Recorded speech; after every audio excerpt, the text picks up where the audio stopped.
നമ്മളെ സംബന്ധിച്ച് വിശുദ്ധ ഖുർആനിൽ അല്ലാഹു സുബ്ഹാനഹു വ തആല പരിചയപ്പെടുത്തിയത് കുന്തു ഖൈറ ഉമ്മത്തിൻ ഉഖ്രിജത്തിൻ ലിന്നാസ് എന്നാണ്, നല്ല സമൂഹം എന്നാണ്.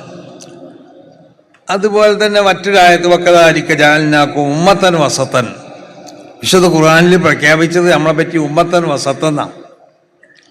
നമ്മളെല്ലാം നിൽക്കും നീതിയുള്ളതായ ഒരു സമൂഹമാണ്. അല്ലാഹു സുബ്ഹാനഹു വ തആല മഹാന്മാരാവുന്ന അമ്പിയാക്കന്മാർക്ക് ചെയ്തു കൊടുത്ത പല അനുഗ്രഹങ്ങളും പറഞ്ഞു. ആ അനുഗ്രഹങ്ങൾ പറഞ്ഞതിന് ശേഷം പറയാണ് വക്കദാലിക ജഅൽനാകും, നബിയെ ഈ നബി സല്ലല്ലാഹു അലൈഹി വസല്ലമ തങ്ങൾക്ക് ഉമ്മത്തിനെ ഉമ്മത്തും വസത്താക്കിക്കൊണ്ട് അല്ലാഹു സുബ്ഹാനഹു വ തആല പരിഗണിച്ചു.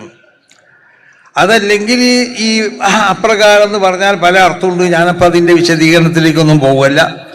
എങ്കിലും അതിൽ മഹാനാവുന്ന ഇമാം റാസി തങ്ങൾ പറഞ്ഞ ഒരു അഭിപ്രായം, ആ അഭിപ്രായം എന്താന്ന് പറഞ്ഞാൽ റാബി ഊഹ യഅ്തമിലു ഇന്ദി അയ്യക്കൂന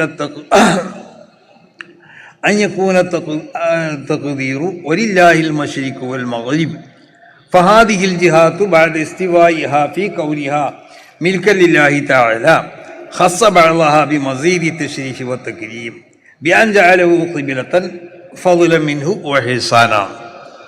അപ്പോൾ അല്ലാഹു സുബ്ഹാനഹു വ തആല ലോകത്തിൻ്റെ എല്ലാ ദിക്കുകളെയും അല്ലാഹു സുബ്ഹാനഹു വ തആലാന്റെ അധീനത്തിൽ പെട്ടതാണെന്ന് പറഞ്ഞിട്ട് പിന്നെ അല്ലാഹു സുബ്ഹാനഹു വ തആല പിന്നെ വിശുദ്ധമാവുന്നതായ കഅബത്തിനെ ഖിബിലയായി കൊണ്ട് അല്ലാഹു സുബ്ഹാനഹു വ തആല അംഗീകരിച്ചു.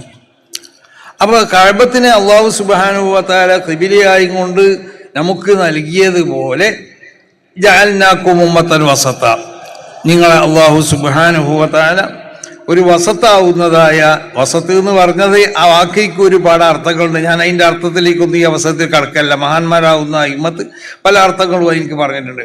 അപ്പോൾ ഉമ്മത്ത് വസത്താവുന്ന, വളരെ നീതിമാന്മാരാവുന്ന, വളരെ വിശുദ്ധരാവുന്ന ഒരു ഉമ്മത്ത് എന്നാണ് നമ്മളെ പറ്റി പ്രഖ്യാപിച്ചിട്ടുള്ളത്. അപ്പം നമ്മളെല്ലാവരും അങ്ങനെ ആവുന്നല്ല ഈ പറഞ്ഞതിൻ്റെ അർത്ഥം. നമ്മളെ കൂട്ടത്തിൽ വിശുദ്ധന്മാരാവുന്ന, ഷഹാദത്തിനക്ക് പറ്റുന്നതായ വസത്താവുന്നതായ ഒരു വിഭാഗം നമ്മളെ കൂട്ടത്തിലുണ്ട് എന്ന്.